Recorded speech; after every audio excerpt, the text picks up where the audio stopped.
The Time Tunnel was one of the most ambitious sci-fi shows ever made, and one of the most chaotic.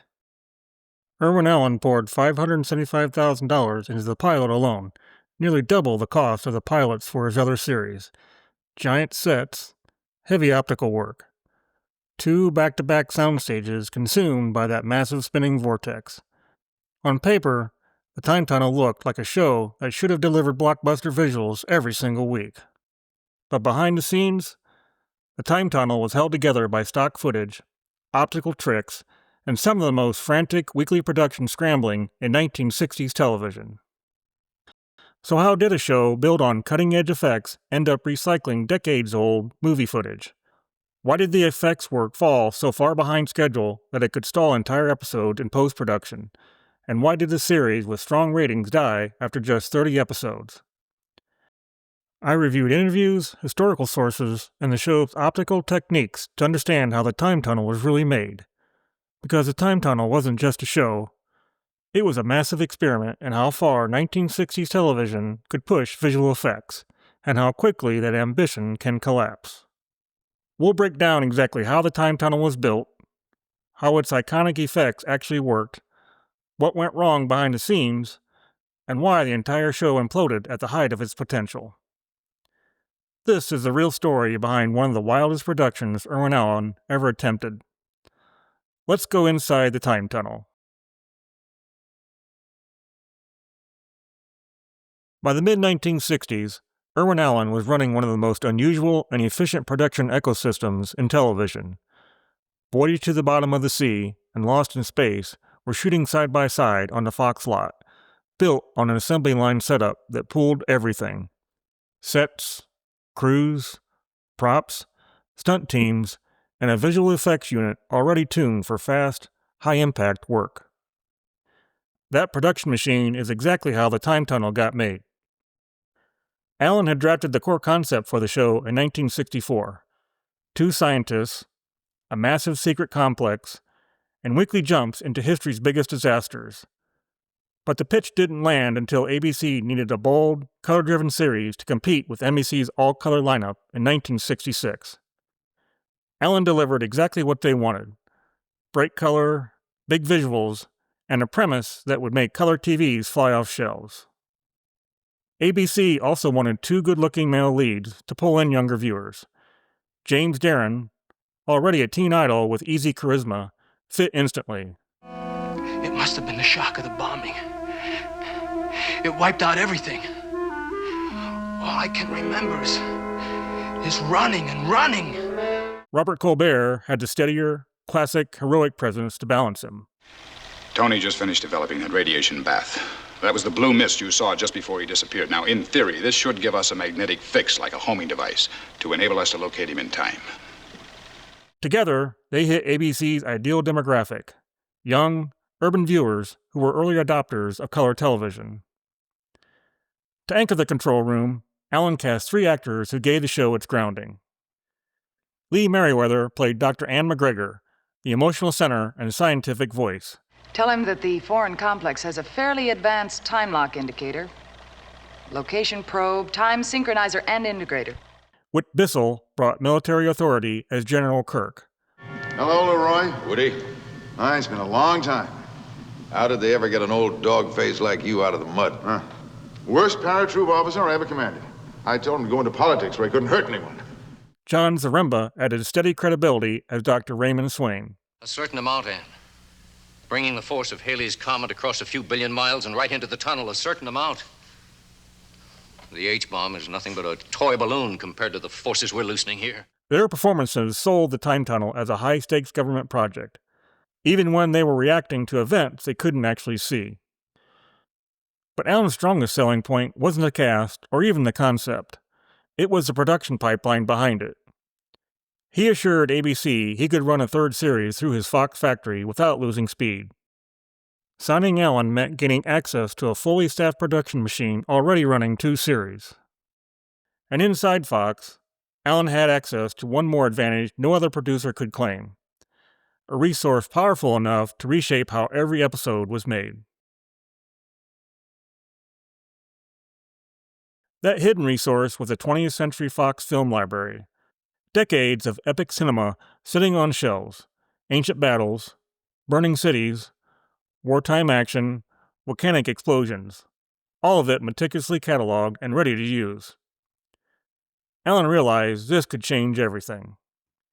Instead of spending huge money building massive historical sets every week, he could plug Tony and Doug directly into existing movies. Fox already owned the footage, so why not build an entire series around it? Writer William Welch later explained that they often started with the footage and built scripts around it, a process that worked almost like assembling cinematic building blocks. The writers didn't write a story and then look for footage.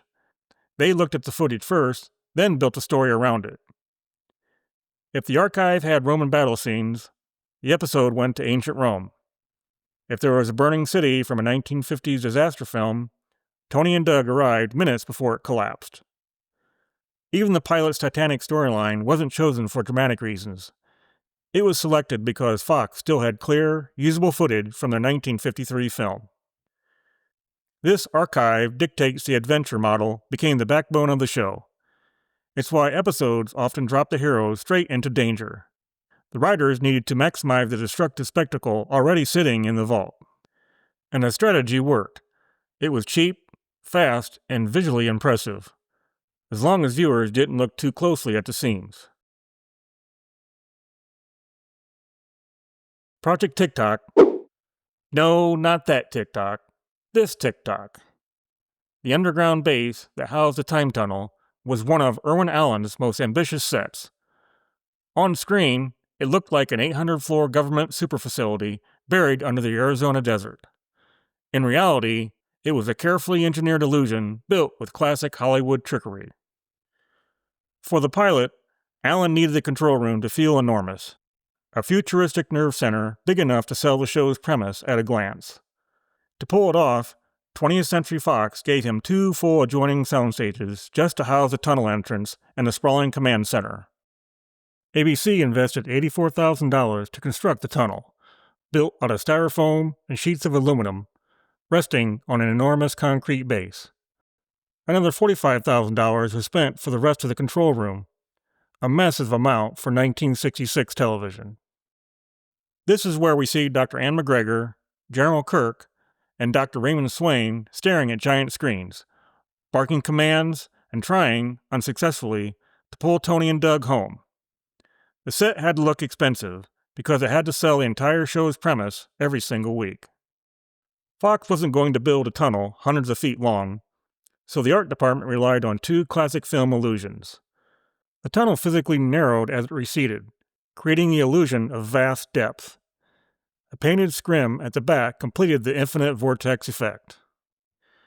For the pilot only, the tunnel appeared even deeper through additional optical work, composited shots that extended the set far beyond what physically existed. Once the show entered weekly production, those complex optical extensions were used sparingly. The series leaned almost entirely on the physical tunnel structure because it was far cheaper and much faster to shoot. The pilot's tunnel looked grander and more elaborate, but the weekly version preserved the illusion without blowing the budget. The time tunnel's control room wasn't just a flashy sci-fi set, it was built from war-surplus electronics and clever optical effects that pushed 1960s television to its limit. And the heart of it all was the console. That big center console, the one McGregor, Kirk, and Swain hovered around every week, started as authentic Air Force equipment acquired through Mars Aviation. Allen's team reworked it with internal lighting, custom face panels, vintage analog components, and a painted hourglass emblem. It looked rugged and expensive because it was rugged and expensive. Allen loved using real hardware. It gave the set credibility while keeping costs under control. To get the show's hyper-saturated, effects-heavy look to actually work on film, Allen brought in Winston Hawk, a Technicolor expert and multiple Oscar winner, to supervise the way model shots, optical elements, and color photography were blended together. Hawk's involvement kept the show's ambitious color and effects blend consistent from week to week, something most 1960s TV productions couldn't achieve. On set, the tunnel itself was just a giant cone, white interior, black rings painted along the curves, and a ramp leading up to the opening. Nothing inside it actually moved. Actors simply walked toward it and vanished into the darkness. The swirling vortex burned into pop culture memory wasn't part of the physical set at all. It was created entirely in post-production using kaleidoscope plates, multiple exposures, and composite mats. The practical cone gave the actors something real to interact with. The optical work layered on top turned it into an impossible hypnotic gateway. Stark black and white patterns cutting sharply against the vivid colors of the control room.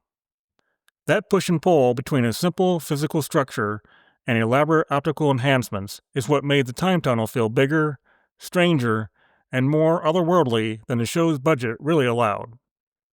All of it done with analog film craft, years before digital effects existed.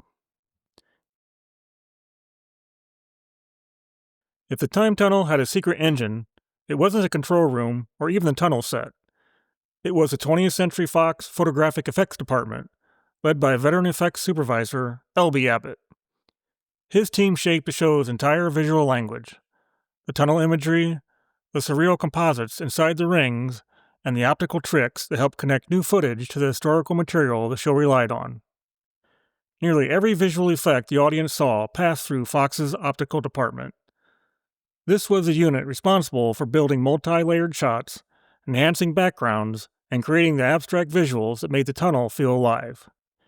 When the show cut from a newly shot studio scene to footage from Fox's library, ancient battles, disasters, historical vistas, Abbott's department handled the film elements that made those transitions seamless on broadcast television. The effects work wasn't created live on set. Everything was done photographically, frame by frame, using the same kinds of optical techniques Fox used on their feature films during the 1960s. The tunnel views, color overlays, kaleidoscope patterns, and layered imagery all came from this process. A combination of artwork, film elements, and analog compositing that gave the series its distinctive look. To integrate the show's new footage with decades-old material, the optical team relied on simple but effective methods. Reprinting and adjusting older Fox shots to match the show's color and contrast, layering abstract optical elements over footage for the tunnel sequences, enhancing or altering backgrounds using rear projection and film composites, and building multi-element shots that combined live action with optical work. The stock footage approach saved enormous time on sets and costumes, but it shifted the workload onto Abbott's unit, which had to process, match, and refine the older footage so it could live alongside the newly shot material. Week after week, the optical department kept the show's ambitious visuals moving, even under tight deadlines. Producing 30 episodes in a single season pushed the time tunnel into a brutal weekly schedule.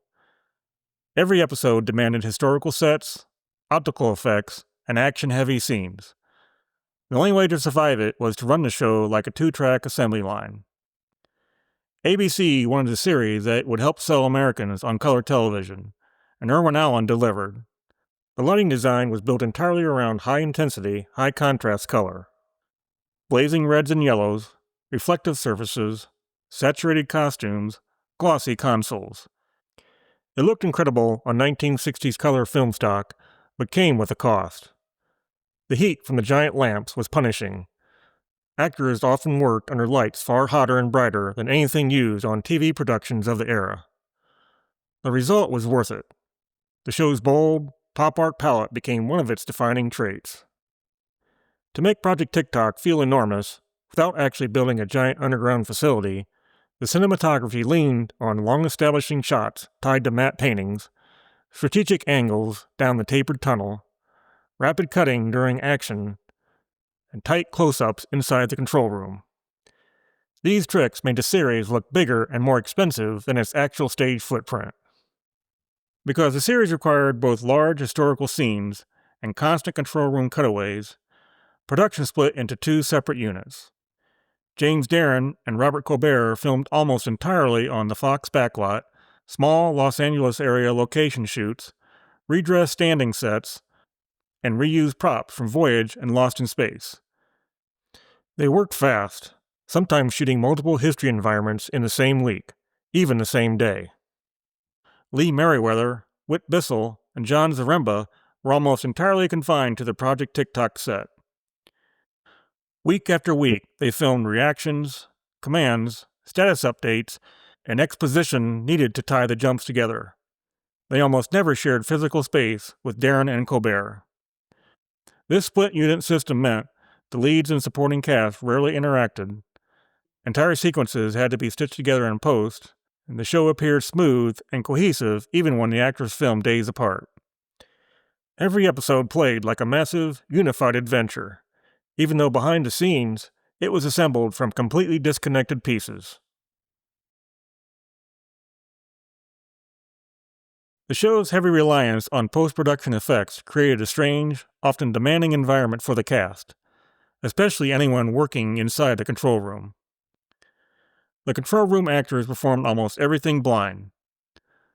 Lee Merriweather recalled delivering panic reactions to vortex distortions, collapsing timelines, alien threats, and historical explosions that didn't exist yet. Most of the time, the footage hadn't been shot, the optical elements weren't finished, nothing was on the screens, and no sound effects were present. All they had were verbal cues from the script supervisor or director. They weren't reacting to images, they were reacting to instructions and pure imagination. The time tunnel looked spectacular on screen, but underneath the visuals was a financial structure that could never survive long term. The show's ambitious design ultimately made it too expensive to sustain, and that cost burden triggered its abrupt cancellation after just one 30-episode season. Even with recycled sets, reused props, and mountains of stock footage, the time tunnel remained far more expensive than a typical 1960s drama. The show looked big because it was big, in a way ABC couldn't afford to maintain. When discussions began for Season 2, ABC made their position clear. The budget had to come down, drastically. Irwin Allen refused. He knew cutting the budget would gut the spectacle ABC originally approved. The massive pilot investment would be wasted. The show couldn't survive without its scale. His refusal created an opening for internal network politics. Despite consistent fan enthusiasm, ABC replaced the time tunnel with a cheaper adventure series, The Legend of Custer, which failed almost immediately, lasting only 17 episodes.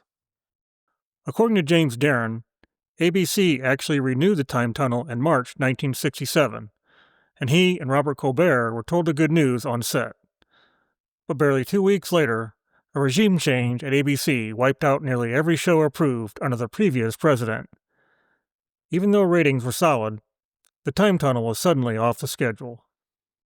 Cast interviews later revealed that Season 2 would have launched with Tony and Doug finally returning home, shifting the show into a fixed history format where the time tunnel staff deliberately sent the pair into new crises each week. Planned ideas included Atlantis, expanded World War II arcs, and more science fiction-heavy stories. None of it reached script stage. If ratings couldn't save the show, the audience tried. Irwin Allen claimed he received 400 to 600,000 letters protesting the cancellation, one of the most intense fan responses for any 1960 TV series. But passion couldn't overcome math. ABC simply wasn't willing to pay for a show that cost this much to produce. The time tunnel earned its place in TV history as a perfect snapshot of what 1960s television could achieve, and where it hit its limits. It embodied Irwin Allen's obsession with visual spectacle and efficiency, even when that meant sacrificing deeper storytelling. Critics have noted for decades that the show's heavy dependence on stock footage boxed it into a formula. Tony and Doug were dropped into a crisis moments before disaster and yanked out just before the ending, week after week. The setup made the show exciting, but it kept the series from exploring the philosophical potential of time travel. What remained was a production built around spectacle rather than story. Thrilling, but ultimately shallow. For a series that lasted only one season, The time tunnel left a surprisingly strong mark on 1960s sci-fi television. Its style, pacing, and visual tricks echoed across the era long after it was gone. It proved how far analog effects could be pushed on a weekly schedule. Modern DVD and Blu-ray restorations showed just how inventive the production really was, revealing details that were almost invisible in 1960s broadcast quality. Today, the show is remembered less for intricate plotting and more for its bold, technical ambition, a monument to the creativity, resourcefulness, and controlled chaos of mid-century genre television.